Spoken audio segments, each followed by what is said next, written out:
를 제가 다음 시간에 드리겠습니다. 죄송합니다. 예, 잠깐 기도하고 시작하겠습니다. 하나님 아버지, 이 시간 저희 다시 모여서 주님의 말씀을 공부하려고 합니다. 저희가 배우는 이 말씀을 통해서 주님을 더욱더 알아가게 되고 또 주님과 더욱더 친밀한 교제를 나눌 수 있도록 도와주시기 원합니다. 예수님의 이름으로 기도드렸습니다. 아멘. 예, 이번 시간에 저희가 출애굽기를 공부하겠습니다. 아마 이번 시간 다는 못 보고요. 저희가 절반 정도, 그러니까 분량상으로 절반 정도 보고 이제 나머지 절반을 다음 시간에 보겠습니다. 프린트물은 제가 다음 시간에 나눠드리겠습니다. 구약 성경의 두 번째 책이죠. 출애굽기는. 출애굽기라는 말의 의미는 이제 탈출이라는 뜻입니다.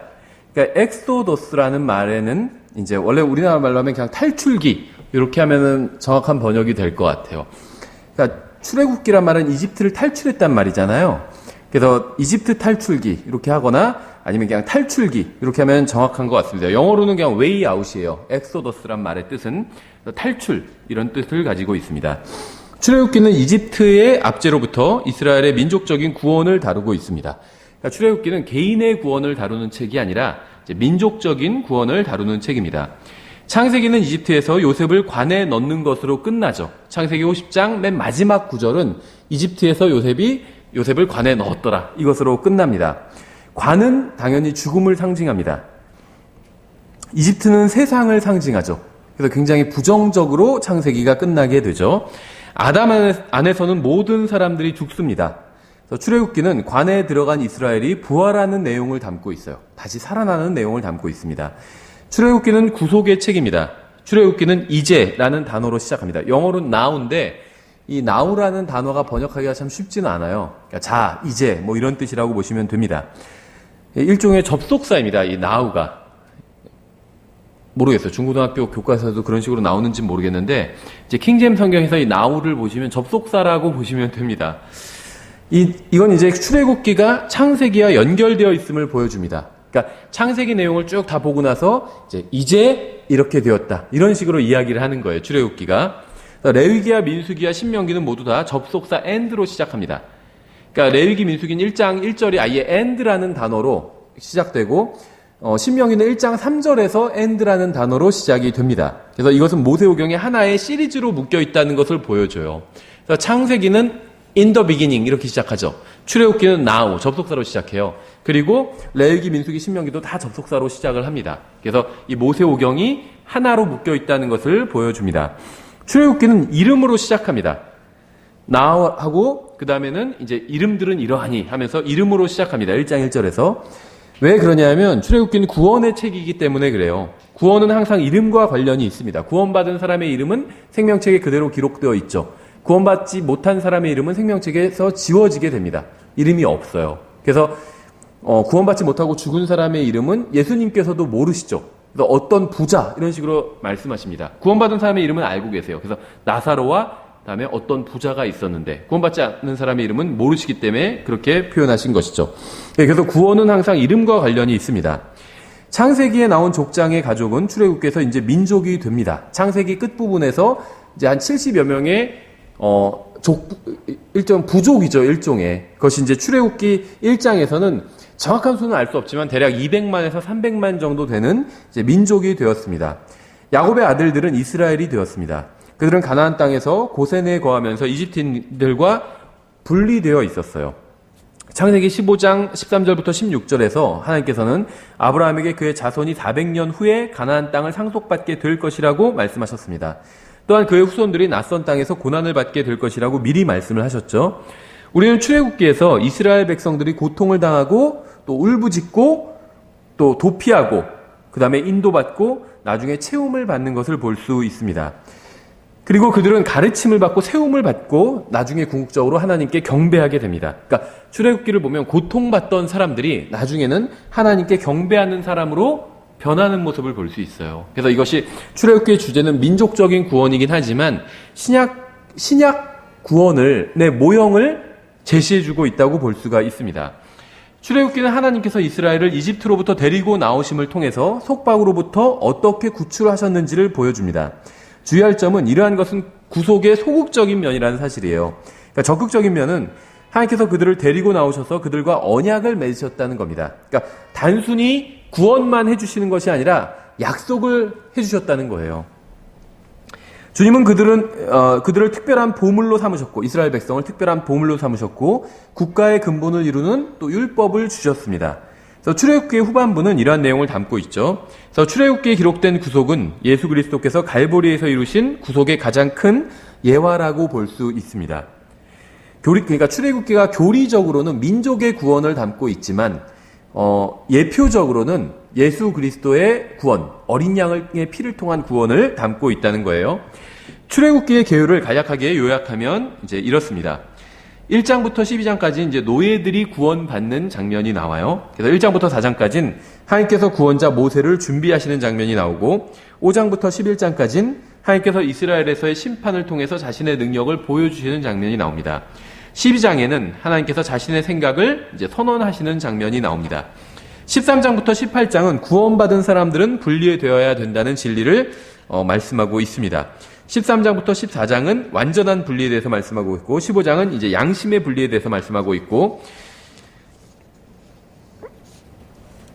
16장 1절부터 17장 7절까지는 만족해 하는 분리, 그러니까 분리하고 나서도 궁핍한 것이 아니라 만족할 수 있는 분리에 대해서 말씀하고 있고, 17장 8절부터 16절까지는 지속적인 분리, 한 번 분리했다고 되는 것이 아니라 이 세상과 완전히 분리된 채로 지속적으로 계속 유지해야 된다는 것에 대해서 말씀하고 있고, 18장은 확신에 찬 분리에 대해서 말씀하고 있습니다.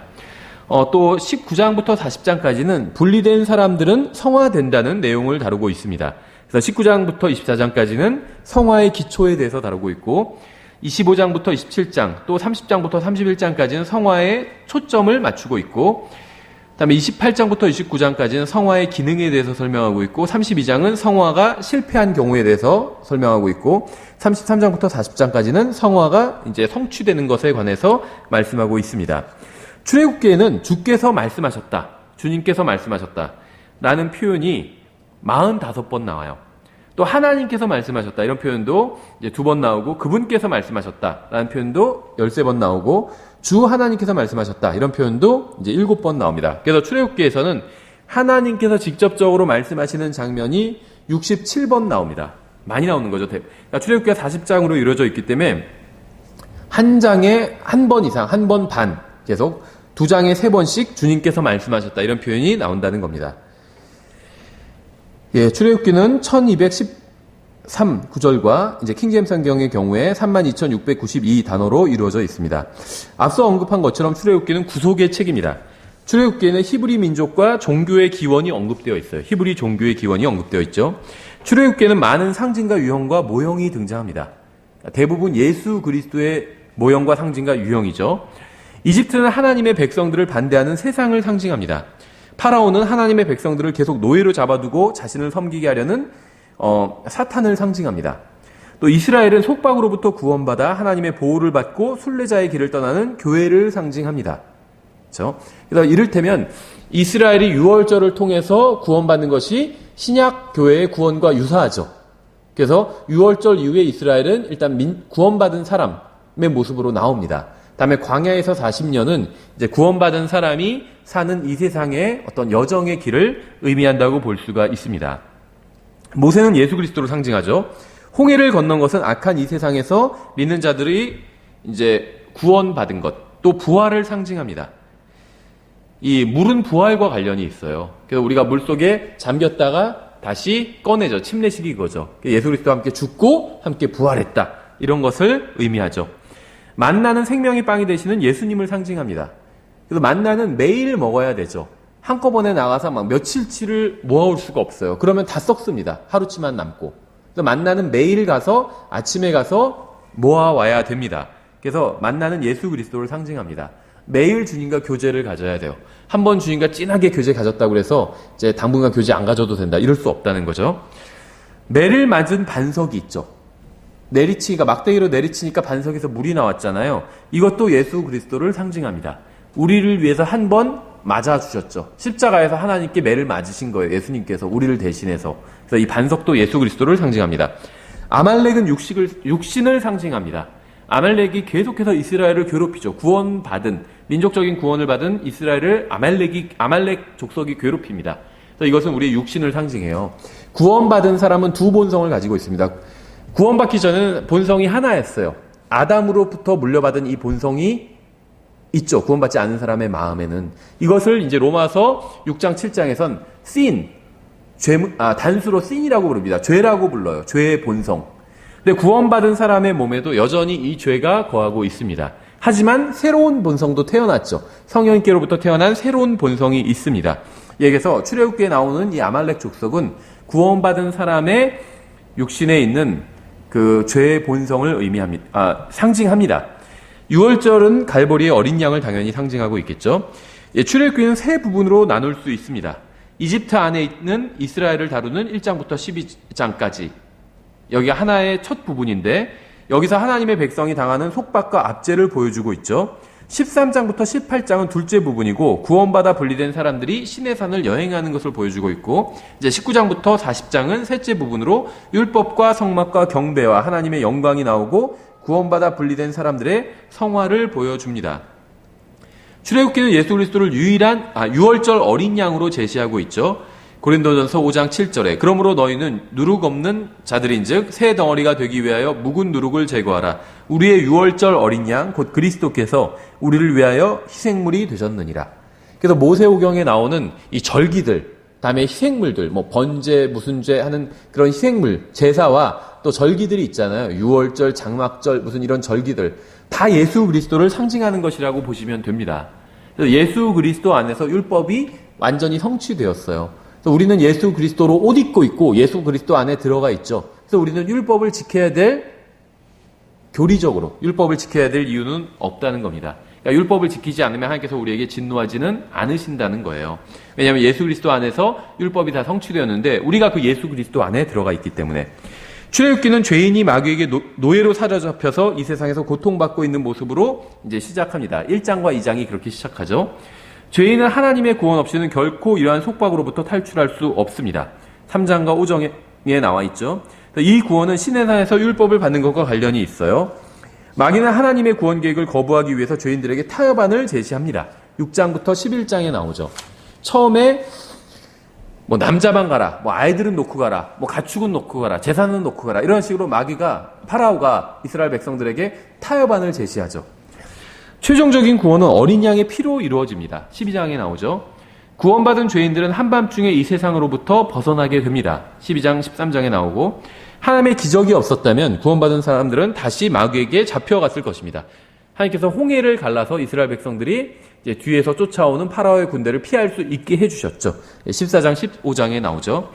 구원받은 사람은 이집트를 탈출한 후에도 여전히 육신의 공격을 받기 때문에 성령님께 복종할 필요가 있습니다. 17장에 나오고 구원받은 사람의 새로운 삶은 광야를 순례하는 삶입니다. 그래서 광야에서는 모든 것에서 하나님을 신뢰해야만 합니다. 16장부터 18장에 나오고. 그러니까 이 출애굽기는요, 이스라엘의 민족적인 구원을 다루고 있지만 그리스도인들의 삶에 적용하면 굉장히 많은 것을 배울 수가 있습니다. 이스라엘 민족이 홍해를 건너고 나서, 그러니까 파라오로부터 완전히 벗어났죠. 사탄을 상징하는 파라오로부터 완전히 벗어나고 나서 광야에서 40년을 방황하게 되죠. 우리도 구원받고 나서 광야 같은 이 세상에서 계속해서 살게 되잖아요. 근데 광야는 어떤 곳이죠? 아무것도 없는 곳이에요. 정말 하나님을 의지하지 않고서는 살 수 없는 곳이 바로 광야입니다. 사막이에요, 사막. 광야가 뭐 다른 게 아니라 사막이에요. 하나님을 의지할 수밖에 없다는 거죠. 근데 우리 인생도 마찬가지라는 거죠. 아무리 뭐 대단한 이 좋은 대학에 가고 좋은 직장을 잡고 좋은 집에 살아도 하나님 앞에서 우리의 인생은 광야와 같아요. 사막과 같아요. 하나님이 없다면 의미가 없다는 겁니다. 돈이 많다고 해서 막 자기 인생의 사람들이 다 만족하는 게 아니에요. 참된 만족은 예수 그리스도 안에 있습니다. 그래서 이 하나님께서 우리의 인생을 광야 같게 하신 이유가 예수 그리스도를 의지하게 하기 위함입니다. 하나님께서는 40년 동안 이스라엘 백성이 하나님을 의지하는 법을 가르쳐 주시기 위해서 이스라엘 백성을 광야로 인도하신 거예요. 마찬가지예요, 우리의 인생도. 하나님께서 우리의 인생에 구원받고 나서도 인생이 평탄하지 않잖아요. 왜 그러냐면 우리에게 하나님을 의지하는 법을 가르쳐 주시기 위함입니다. 구원받은 사람은 아직 하나님이 익숙하지 않고 거룩함의 의미를 배워야 됩니다. 그러니까 이 일은 신의 산에서 이루어지게 됩니다. 19장부터 31장까지 나오고 거룩함이 부족할 때 구원받은 죄인은 심판을 받게 됩니다. 32장. 이건 뭐 구원의 심판이 아니라 하나님 앞에서 책망을 받게 된다는 거죠. 구원받은 사람은 이집트에서 탈출한 것을 기억해야 됩니다. 20장부터 31장. 또 이러한 가르침은 영원한 안식으로 인도합니다. 광야 여행은 성령님의 지도 아래에 이루어집니다. 믿는 사람은 밤낮으로 성령님의 인도를 따라야 됩니다. 낮에는 구름 기둥, 밤에는 불 기둥으로 인도해 주시죠. 그래서 밤낮으로 성령님의 인도를 따르지 않으면 이 세상에 덫에 걸리고 이 세상에 빠지게 된다는 겁니다. 그래서 밤낮으로 성령님을 따라가야 돼요. 나는 지금 성령님을 따라가고 있는가? 항상 자신을 되돌아봐야 됩니다. 예, 성령님은 결코 하나님의 말씀에 위배되게 인도하지 않습니다. 저희가 다른 시간에 또 공부할 기회가 있겠지만 성령님의 인도를 받는다. 이게 황당한 무슨 기적을 바라는 것이 아니라 그리스도인에게 있어서 성령님의 인도란 하나님의 말씀대로 인도받는 것을 의미합니다. 성령님께서는 절대 하나님의 말씀 밖으로 인도하지 않으십니다. 하나님의 말씀 안에서 인도해 주신다는 거예요. 예, 그래서 각 장을 살펴보기 전에 이 책의 기록자에 대해서 좀 살펴보겠습니다. 출애굽기의 기록자는 누굴까요? 유대인들의 전승에 의하면 모세다. 이렇게 얘기하고 있는데 맞는 얘기죠. 근데 이제 신학자들은 또 다른 사람이 출애굽기의 저자다. 이렇게 내세웁니다. 근데 우리는 성경에 기록된 대로 예수님께서는 모세가 성경의 첫 5권의 책을 기록했다고 분명히 말씀하셨어요. 누가복음 24장 44절에 따르면 구약 성경의 기록은 율법과 대언서와 시편 이 세 부분으로 나뉩니다. 그러니까 시편이란 건 시가서 5편, 시편, 잠언, 욥기, 전도서, 솔로몬의 노래 다 시편으로 부르고 있고, 그다음에 율법은 모세오경을 말하는 것이고, 대언서는 우리가 아는 이사야, 예레미야 이런 대언서 플러스 사무엘기, 상하 다 대언서로 들어갑니다. 우린 일반적으로 이걸 역사서라고 부르던데 예수님께서는 대언서라고 부르셨어요. 왜냐하면 사무엘기를 기록한 사무엘도 대언자이기 때문에. 예, 그래서 마태복음 19장 7절 8절에서는 예수님께서 신명기를 인용하시면서 모세가 기록자라고 분명하게 말씀하셨습니다. 그래서 출애굽기 본문 자체도 기록자가 모세라고 명확하게 보여주고 있습니다. 출애굽기 17장 14절, 24장 3절부터 7절, 34장 27절부터 28절. 이 기록자가 모세라고 분명히 밝히고 있어요. 그런데 왜 자꾸 모세오경의 기록자가 모세가 아니다 이런 얘기가 나오는지 아세요? 여담이지만 창세기 내용은 모세 이전의 시대의 이야기죠. 모세의 시대는 딱 출애굽기부터 시작해요. 창세기 시대는 모세가 살던 시대가 아닙니다. 200년 전, 적어도 200년, 300년 전이에요. 이 창세기 족장 시대는. 그렇기 때문에 이것을 모세가 기록했을 리가 없다. 이렇게 학자들이 생각하는 겁니다. 근데 하나님께서 보여주신 거예요. 환상을 통해서 모세에게 성경에서 기록할 부분을 보여주신 겁니다. 그래서 마치 요한이 미래로 가서 계시록에 나오는 대환란을 목격하고 성경을 기록한 것처럼 모세는 과거로 가서 창조부터 이 족장들의 시대를 본 겁니다. 성경에 기록할 내용을. 이게 이제 첫 번째고, 두 번째는 신명기에 보면 이제 모세의 사망 기사가 나와요. 모세가 사망하는 부분이. 그런데 모세가 기록했다면 자기가 어떻게 사망했는지 그걸 쓸 수가 없잖아요. 그래서 신명기의 기록자도 다른 사람이다 이렇게 사람들은 주장하지만 예수님께서 신명기의 기록자가 모세라고 분명하게 말씀하셨어요. 그래서 모세는 자기의 사망 기사까지도 다 썼을 것이다. 이렇게 믿는 게 성경을 믿는 겁니다. 그렇게 믿는 게 좀 이상하게 보일진 몰라도 어려운 일은 아니에요. 하나님께서 하늘과 땅을 창조하셨다는 걸 믿으면 모든 걸 다 믿을 수가 있어요. 그렇죠? 하나님께서 저에게 보여주시면 제가 저의 사망 기사를 쓸 수도 있다는 겁니다. 이유진은 몇 월 며칠 어떻게 사망했다. 제가 쓸 수 있다는 거예요. 하나님께서 보여주시면. 물론 하나님께서는 저에게 그런 걸 보여주신 적이 없습니다. 모세에게는 보여주신 적이 있다는 거예요. 그래서 모세가 자기가 태어나기 전의 일, 창세기, 또 자기가 죽고 나서의 일, 신명기 끝부분, 이것을 하나님의 인도로 기록할 수 있었을 것이다. 이렇게 추측하는 게 이상한 추측이 아니라는 거죠. 예수님께서 그렇다고 하셨기 때문에, 신명기의 기록자가 모세라고 하셨기 때문에 우리는 그냥 신명기의 기록자가 모세라고 믿는 것입니다. 예, 그래서 이 출애굽기는 광야를 방황하는 동안 기록이 되었습니다. 그래서 대략 BC 1440년부터 1400년경에 기록됐다고 볼 수가 있습니다. 대략 광야에서 40년 동안 방황했기 때문에 이스라엘 민족이. 예, 그래서 야곱의 가족이 이집트로 들어가는 것부터 이제 시내산에서 율법을 받는 것까지 대략 210년 정도의 역사를 다루고 있습니다.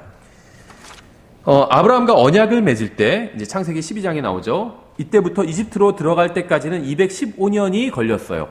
그러니까 처음에 하나님께서 아브라함과 만나서 언약을 맺으실 때부터 이제 그 아브라함의 자손들이 이집트로 들어갈 때 70여 명이 돼서 이집트로 들어가잖아요. 이때까지가 대략 215년이 걸렸고, 또 이제 그 이집트로 부족이 들어와서, 이스라엘 부족이 들어와서 이제 이집트를 탈출하기, 출애굽기 12장까지 이집트를 탈출하는 그 순간까지가 215년이 걸렸습니다. 그래서 도합 430년이 걸렸어요. 그러니까 이스라엘 민족이 부족 상태로 70여 명으로 들어가서 이제 300만이 되는 이 민족으로 이집트를 탈출할 때까지가 430년이 걸렸다는 겁니다. 왜냐하면 성경에서 215년 이런 말을 하고 있는데 갈라디아서 3장 17절에서 430년이라고 말씀하고 있거든요. 그래서 어떤 사람들은 이게 이제 성경의 모순이라고 부르고 있는데 모순이 아니라는 거예요.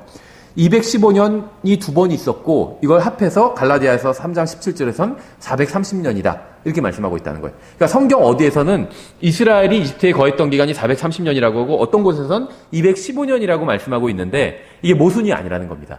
215년은 성경에서 두 번이 나와요.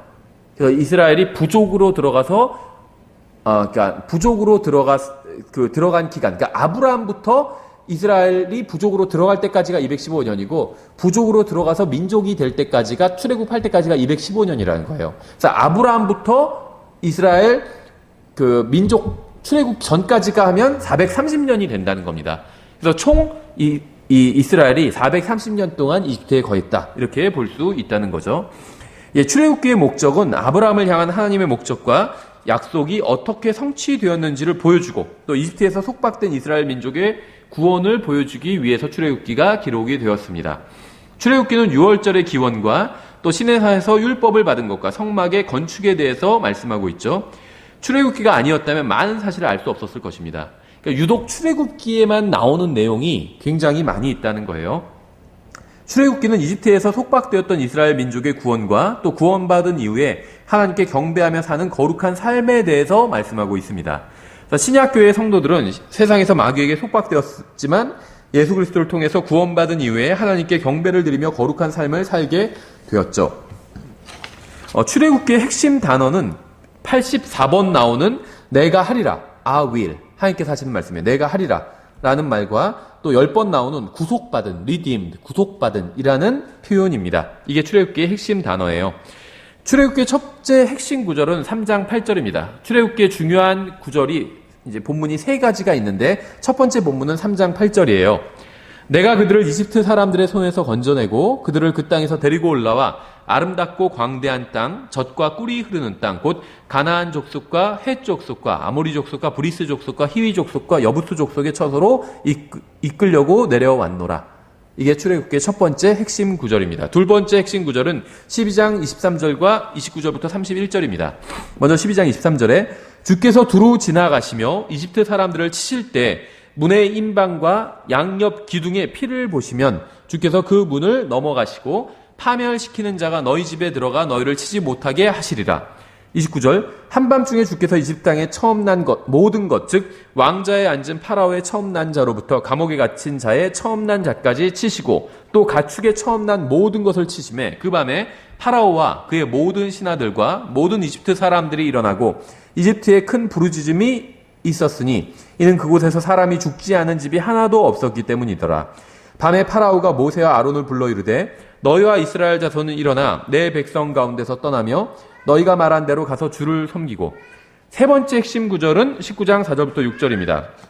내가 이집트 사람들에게 행한 것과 또 내가 독수리 날개에 너희를 실어 내게로 데려온 것을 너희가 보았느니라. 그러므로 이제 너희가 참으로 내 목소리에 순종하고 내 언약을 지키면 너희는 내게 모든 백성들보다 뛰어난 특별한 보물이 되리니 이는 온 땅이 내 것이기 때문이라. 또 너희는 내게 제사장 왕국이 되며 거룩한 민족이 되리라. 내가 이스라엘의 자손에게 구할 말들이 이러하니라. 세 본문이 핵심적인 구절인 이유는 이제 그 세 가지 사실을 보여주고 있기 때문인데요. 첫 번째는 하나님께서 이스라엘을 구출하신 목적이 3장 8절에 나오죠. 두 번째는 그 목적에 성취되는 것이 12장 23절 또 29절부터 31절에 나옵니다.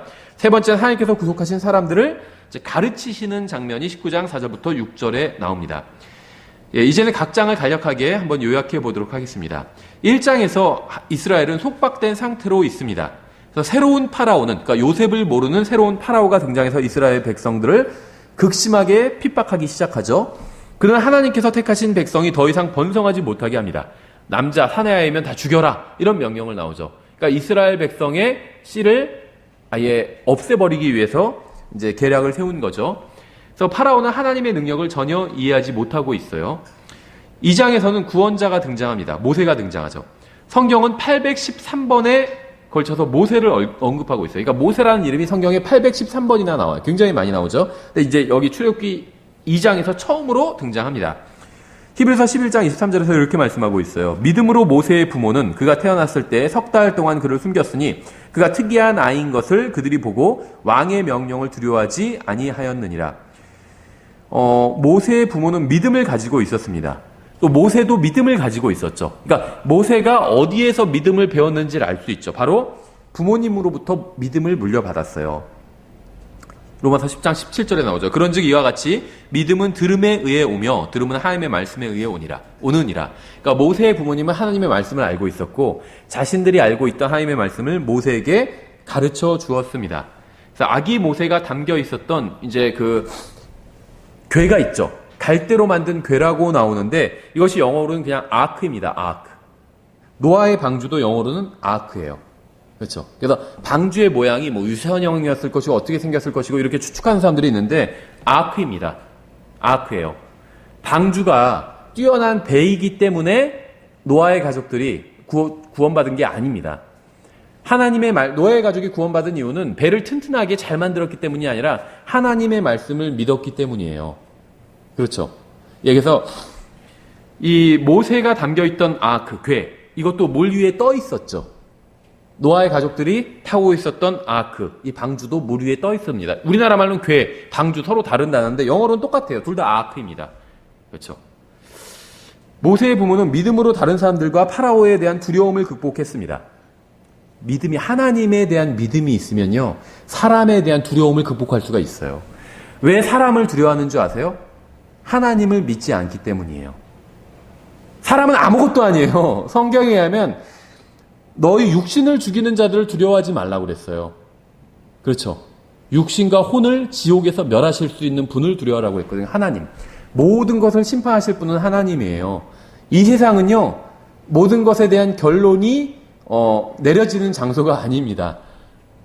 모든 것에 대한 결론은 하나님 앞에서 내려지게 되어 있어요. 그래서 사람을 두려워할 필요가 없습니다. 모세의 부모는 하나님을 믿었어요. 그래서 다른 사람들을 생각해보세요. 남자아이는 다 죽이라고 했는데 죽이지 않았죠. 기르고 있었어요. 그걸 다른 사람이 봤다면 어떻게 할까요? 신고하고 자기들도 고초를 당할 수 있죠. 사람을 두려워하지 않았어요. 또 파라오를 두려워하지 않았습니다. 파라오는 사탄을 상징하고 있죠. 사탄을 두려워하지 않았어요. 그렇죠. 하나님을 두려워하고 하나님에 대한 믿음을 가지고 있었기 때문에. 또 여러분이요, 하나님을 두려워하고 하나님을 믿는다면 이 세상에서 궁극적으로 문제가 될 것은 아무것도 없습니다. 사람은 나에게 어떻게 하지 못해요. 누군가 나를 괴롭히는 사람이 있다 할지라도 하나님께서 모든 것을 주관하고 계십니다. 손 놓고 계신 것이 아니라는 거예요. 참새 한 마리가 떨어지는 것도 하나님께서 허락하셔야 떨어진대요. 우리는 참새보다 훨씬 귀하다고 예수님께서 말씀하셨잖아요. 두려워할 게 없다는 거예요. 파라오 뒤에는 사탄이 있었죠. 파라오 자체가 사탄을 상징하기도 하고 파라오 뒤에는 사탄이 있었습니다. 사탄은 여자의 씨를 막아야 된다는 영적인 목적을 가지고 이스라엘을 핍박했어요. 그러니까 파라오가 왜 남자아이들을 다 죽였을까요? 죽이라고 명령했을까요? 그 뒤에 사탄이 있었기 때문이에요. 사탄은 여자의 씨에 대한 노이로제를 가지고 있었어요. 여자의 씨가 등장하면 자기의 머리를 부술 것이라는 창세기 3장 15절에 그 예언에 대한 두려움이 있었습니다. 그래서 여자의 씨가 그런데 언제 등장할지 알 수가 없었어요, 사탄은. 그래서 계속해서 이스라엘의 어린아이들을 죽이려고 하는, 이스라엘을 완전히 말살시키려고 하는 그러한 시도를 역사 속에서 사탄이 끊임없이 한다는 거예요. 이 여자의 씨에 대한 두려움 때문에. 하나님께서는 파라오의 딸 앞에서 모세가 울게 하심으로 모세의 생명을 보존해 주셨습니다. 그래서 모세는 자신을 해치려는 이집트의 권능으로부터 보호받게 되었죠. 참 아이러니컬해요. 그렇죠? 모세를 왜 광주리에 그 궤에 넣어서 그 나일강에 흘려보냈을까요? 파라오가 명령을 했죠. 남자아이는 다 죽여라 해서 처음에 석 달 동안은 숨겨 지냈지만 더 이상 애가 크니까 숨길 수가 없잖아요. 그러니까 할 수 없이 하나님께 맡긴 거죠, 완전히. 그래서 아이를 그 궤에 넣어서 나일강에 떠내려 보냈어요, 모세의 부모가. 근데 아이를 죽이려고 한 것이 아니라 하나님을 믿고 있었죠. 하나님께서 구원해 주실 것을 믿고 있었습니다. 그런데 그 아이를 죽이려던 권력은 이집트의 권력이었죠. 파라오, 이집트의 권력이었어요. 그런데 결국은 파라오의 딸이 모세를 보고 불쌍히 여기는 마음을 품게 되고 그 아이를 자기 아이로 입양하게 되죠. 그래서 왕궁에서 키우게 됩니다. 그래서 이집트의 권능으로부터 모세를 보호하시는데 하나님께서는 무엇을 통해서 보호하시냐면 이집트의 권능을 통해서 보호하세요. 아이러니컬하죠. 모세를 이집트의 권능으로부터 보호하시는데 이집트의 권능을 통해서 보호하신다는 거예요. 믿음으로 모세는 미디안으로 도망쳤고 나중에 그곳에서 이제 40세가 됐을 때 도망치게 되죠. 뭐 이집트 왕자 이런 그 애니메이션에 잘 나와 있죠. 이런 얘기가. 그래서 그곳에서 모세는 하나님께서 인간의 강함이 아닌 연약함을 들어 쓰신다는 사실을 배우게 됩니다. 40년이 지나 이스라엘 민족은 위기를 당하게 되었고 비록 모세는 자신이 준비되었다고 생각하지는 않았지만 하나님께서는 그를 준비시켜 주셨습니다. 하나님께서는 여기서 아무리 어려운 환경이라도 충분히 자신의 목적을 이룰 수 있음을 보여주셨죠. 그러니까 하나님께서 일하시는 환경은요, 최악의 환경이에요. 최악의 환경. 이스라엘 백성은 노예 상태로 있고 그것도 아주 극심하게 정말 파라오 앞에서 파라오에게 극심한 고난을 당하고 있었잖아요. 근데 그때가 바로 하나님께서 일하시기 가장 적절한 환경이었다는 거예요. 3장에서 하나님께서는 모세를 부르시죠. 주님은 불타는 떨기나무에서 모세에게 말씀하셨습니다. 그래서 이 불타는 떨기나무가 바로 이스라엘의 상징이라고 말씀하셨죠. 계속 역사 속을 되돌아보면 이스라엘 백성들은 고난을 당하지만 완전히 사라지진 않습니다. 마치 이 불타는 떨기나무와 같아요. 40년 동안 모세는 변했습니다. 40세 때는 이스라엘 백성을 괴롭히는 이집트인을 쳐 죽였죠. 열정이 있었어요. 그런데 이제 무서워서 도망갔죠. 미디안 광야로. 그런데 이제 80세가 되었습니다. 그래서 이제 젊은 시절의 열정은 사라지고 온유하고 완숙한 사람이 되었습니다. 이스라엘 백성의 지도자가 되기에 충분한 사람이 된 거죠. 하나님께서는 자신을 모세에게 계시해 주셨고 모세는 누가 나를 보내셨다고 하리까 이렇게 질문을 했고 하나님께서는 나는 곧 스스로 있는 자니라 이렇게 말씀하시면서 모세와 함께 하시겠다고 약속해 주셨습니다. 출애굽기 3장 14절에 나오죠. 하나님께서 모세에게 이르시되 나는 곧 스스로 있는 자니라. 그러니까 영어로는 I am that I am입니다. 그러니까 나의 이름은 나다라는 거예요. 근데 우리말로는 나는 곧 스스로 있는 자니라 이렇게 번역했죠. 하시고 또 이르시되 너는 이스라엘 자손에게 이같이 말하기를 스스로 계신 이께서 이게 영어로는 I am입니다. I am. 나를 너에게 보내셨느니라 하라. 그러니까 하나님의 이름은 I am이에요. I am. 그래서 I만 대문자가 아니라 AM도 다 대문자입니다. I am. 이게 하나님의 이름이에요. 그래서 예수님께서 나는 포도나무 할 때 I am. 나는 빵유 할 때 I am. 나는 문유 할 때 I am. 이 하나님의 이름을 사용하신 거거든요. 그래서 유대인들이 격분한 거예요. 가만히 들어보니까 예수님이 자기가 바로 이 I am, 이 출애굽기 3장 4절에서 계시하신 그 하나님이라고 주장하는 거거든요. 그래서 유대인들이 격분한 겁니다. 출애굽기 3장에는 하나님의 다양한 이름이 나와요. 한 장에 이렇게 하나님의 다양한 이름이 나오는 것도 참 드문 경우입니다.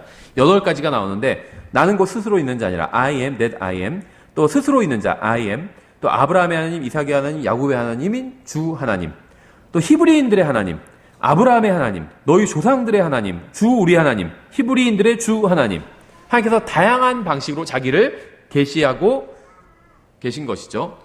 인간을 두려워하는 것은 하나님에 대한 믿음이 없다는 증거입니다. 하나님께서 가라고 말씀하시는데 그것을 거절하는 불신과 또 다른 사람을 두려워하는 것은 결코 겸손이 아니에요. 계속 모세는 여기서 자기 같은 사람이 어떻게 가서 뭐라고 하겠냐 막 이렇게 하나님 앞에서 사양하는 것처럼 보이잖아요. 이건 겸손이 아니라는 거예요. 겸손은 예수 그리스도께서 빌립보서 2장 1절부터 8절에서 행하신 것이 겸손이고 모세가 지금 하고 있는 건 겸손이 아니라 불신입니다. 겸손한 사람은요 하나님의 말씀을 믿어요. 하나님께서 가라고 하시면 갑니다. 이게 겸손한 사람이에요. 됐습니다. 저는 부족합니다. 그거는 겸손이 아니라 불신이에요. 하나님께서 가라고 하셨으면 가야 되는 겁니다. 출애굽기 3장에서 처음으로 표적이 등장합니다. 그러니까 창세기에서도 사람들이 죽는 장면이 나와요. 근데 병에 걸려서 죽었다는 말은 나오지 않습니다. 출애굽기에서 처음으로 질병이 등장합니다. 근데 이 질병은 표적으로 등장해요. 문둥병이 나오죠. 출애굽기에서 처음으로. 그렇죠? 창세기에선 질병이 등장하지 않아요. 그래서 하나님께서는 이것을 통해서 이스라엘을 새로운 경륜으로 다루신다는 신호를 보내십니다. 그래서 이렇게 기적과 표적의 차이는 뭐냐면 기적은 이제 미라클이죠. 표적은 사인입니다. 근데 이 둘의 차이가 무엇이냐면 약속된 기적이 표적이에요. 기적은 초자연적인 일이 기적이죠. 근데 하나님께서 내가 어떤 경우에는 초자연적인 일을 일으키실 것이다. 이게 표적입니다. 그래서 그 표적을 보면 이건 하나님의 사인이다. 그래서 표적이란 말이 우리나라 말로는 좀 어려운데 영어로는 쉬워요. 사인이에요. 사인. 그래서 하나님께서 표적을 보여주시면 하나님께서 무슨 일을 행하시는구나, 이것을 알 수 있다는 거죠. 출애굽기에 나온 표적을 통해서 하나님께서는 이제 다른 경륜으로, 그러니까 경륜이라는 것은 사람들을 대하는 방식이거든요. 하나님께서는 사람들을 대하는 방식을 바꾸시겠다는 겁니다. 그래서 인류 전체를 다루시다가 창세기에서 12장부터는 아브라함의 가족을 다루고 계시죠. 근데 이제 출애굽기 3장에서는 이제 민족을 다루기 시작하시는 거예요. 4장에서는 하나님께서 모세의 손에 들린 막대기를 도구로 사용하십니다. 근데 보시면요, 이 막대기는 모세가 개인적으로 쓰던 거죠. 근데 하나님의 손에 들리니까 이것이 이스라엘 민족을 구원하는 도구로 사용되기 시작되었고, 또 이 4장 이후로는 모세가 이 막대기를 개인적으로 사용하지 않습니다. 그래서 예수 그리스도께서도 자신의 능력을 자신을 위해서 사용하신 적이 없어요. 그렇죠. 막대기가 변한 뱀의 꼬리를 잡는 것은 믿음의 시험이었습니다. 막대기가 뱀으로 변하는 표적을 보여주셨죠. 그래서 모세가 그 뱀 앞에서 도망치잖아요. 그러니까 하나님께서 뭐라고 하시죠? 그 꼬리를 붙잡으라고 말씀하시죠. 막대기를 던졌더니 뱀이 됐어요. 그러니까 모세가 그 앞에서 도망쳤습니다. 하나님께서 뭐라고 말씀하셨냐면 뱀의 꼬리를 잡으라고 하셨어요. 뱀이 날 따라오고 있는데 꼬리를 잡으려면 어떡하죠? 뱀의 뒤로 가야 되잖아요. 근데 그런 장면이 아니라 뱀이 날 따라오고 있었어요. 그런데 내가 뱀에서 도망치고 있었습니다, 모세가. 근데 하나님께서 도망치지 말고 뱀의 꼬리를 잡으라고 하셨어요. 그래서 내가 돌이켜서 뱀을 향하니까 뱀이 어떻게 했냐면 도망간 거예요, 나로부터. 그래서 내가 꼬리를 잡을 수 있었던 겁니다. 그러니까 마귀를 대적하라. 그러면 그가 너희로부터 도망하리라. 이렇게 말씀하고 있잖아요, 야고보서에서. 그렇죠. 마귀가 나에게 공격하려고 왔을 때 내가 도망가면 마귀는 계속 따라옵니다. 근데 내가 하나님의 말씀으로 대적하면 마귀가 도망가요. 꼬리를 잡을 수 있는 겁니다. 그래서 하나님께서는 마귀를 어떻게 다뤄야 되는지를, 뱀은 마귀를 상징하잖아요. 마귀를 어떻게 다뤄야 되는지를 모세에게 가르쳐 주신 거예요. 5장에서 파라오는 이스라엘 백성에게 큰 짐을 지웁니다. 모세와 아론은 파라오에게 이스라엘 백성을 가게 하라고 하지만 파라오는 그 말을 무시하죠. 5장 1절부터 2절에 그 뒤에 모세와 아론이 들어가 파라오에게 고하되 주 이스라엘의 하나님이 이같이 말하노라. 내 백성을 가게 하여 그들이 광야에서 나를 위해 명절을 지키게 하라 하니 파라오가 이르되 주가 누구이기에 내가 그의 음성에 순종하여 이스라엘을 가게 하겠느냐. 나는 주를 알지 못하며 이스라엘도 가게 하지 아니하리라 하네. 파라오는 이스라엘 백성을 가게 하지 않을 뿐 아니라 더욱 잔인하게 그들을 대하기 시작하죠. 모세는 어려운 문제가 생길 때마다 히브리인들을 대표해서 하나님 앞으로 나아갑니다. 우리도 모세의 본을 받아 모든 문제를 가지고 하나님 앞으로 나아가야 돼요. 생각해 보세요. 모세는 하나님께서 시키신 것에 순종해서 하나님의 말씀대로 했습니다. 그런데 상황이 어떻게 됐죠? 더 악화됐어요. 파라오가 더 극심하게 이스라엘 백성을 괴롭히기 시작합니다. 그렇죠. 파라오가 이스라엘 백성을 괴롭혀요. 그래서 하나님께서는 모세에게 가서 이스라엘 백성을 데리고 이집트를 떠나라 이렇게 말씀하셨죠. 그래서 모세가 파라오에게 갔습니다. 그래서 내 백성, 이스라엘 백성을 가게 하라 이렇게 얘기했어요. 그때 파라오가 보내지도 않고 이스라엘 백성을 더 괴롭힙니다. 그렇죠. 그래서 처음에 이스라엘 백성이 모세와 아론을 미워하게 되죠. 너희가 괜히 개입해서 문제가 더 악화됐다. 이렇게 지적하고 비난을 하게 되죠. 근데 그럴 때 흔들리지 말아야 된다는 거예요. 그럴 때일수록 더 하나님 앞에 문제를 가지고 나아가야 됩니다. 모세는 지금 하나님 앞에서 큰 교훈을 배우고 있어요. 수업을 지금 듣고 있다는 거예요, 하나님 앞에서. 그래서 모세는 계속해서 어려운 일이 생길 때마다 하나님 앞에 문제를 가지고 나아갔습니다. 우리도 이렇게 해야 돼요. 이게 문제를 해결하는 방법이에요. 처음에는 해결되지 않는 것처럼 보여요. 문제가 더 악화되는 것처럼 보입니다. 하지만 궁극적으로 문제가 해결될 수 있다는 거예요, 하나님 앞에서. 6장에서 하나님께서는 모세의 기도에 응답해 주십니다. 하나님께서는 자신이 전능하다는 사실을 보여주시고 이스라엘을 구출하시는 것은 아브라함과 이삭과 야곱과 맺은 언약과 관련이 있다는 사실도 알려주시죠. 또 6장에서 하나님께서는 내가 하리라, 아윌로 시작하는 7개의 약속을 하십니다. 내가 너를 데리고 나오리라, 내가 너를 인도하리라, 내가 너를 구출하리라, 내가 너를 내게로 데려오리라, 내가 너의 하나님이 되리라, 내가 너를 약속의 땅으로 인도하리라, 내가 내게 그것을 주리라. 이런 약속을 하십니다. 주님께서 하신 모든 약속은 여호수아서가 끝나기 전에 모두 성취가 됩니다. 7장에서 이집트에 하나님께서 보내신 재앙이 시작됩니다. 드디어 주님께서는 7장에서부터 12장까지 10가지 재앙을 이집트에 보내십니다. 재앙의 목적은 이집트의 종교 시스템을 파괴시키기 위함이었어요.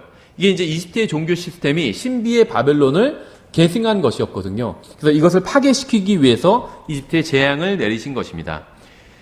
나일강은 삶의 원천이었기 때문에 이집트인들은 이 강을 신성시했습니다.